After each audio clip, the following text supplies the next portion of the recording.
السلام عليكم. انا الدرس ديال اليوم لا فويتين.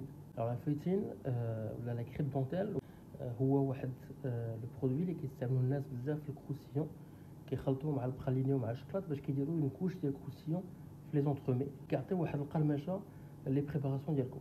بالنسبه للمكونات كنستعملوا زبده مذابه، سكا كلاسي، الفورس وبيض البيض.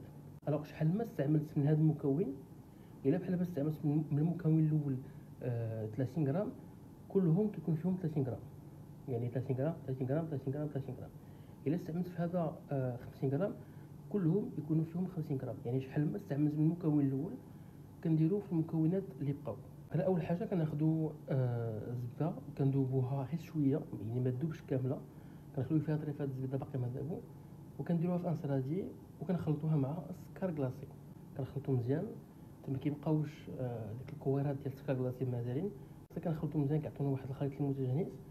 وديك الساعات كنزيدو عليه الفورس. دونك الفورس كنخلطو عاوتاني مزيان حتى كيعطينا بحال كنكون ديما خليط متجانس، يعني ما يكونش فيهم كويرات نتاع شي مكون اللي ما تخلطش مزيان.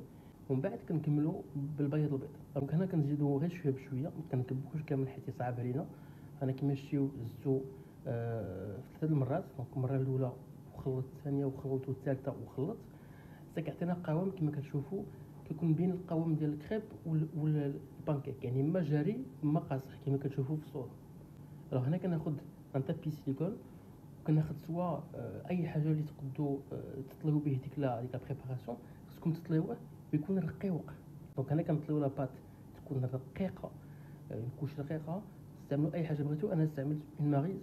لا ماريز هي ديك سباتول، ولكن كتكون يعني كتعوج، ما كتكونش قاصحه، ما كتكون كتعوج باش كتسهل عليا انني نقطالي مزيان.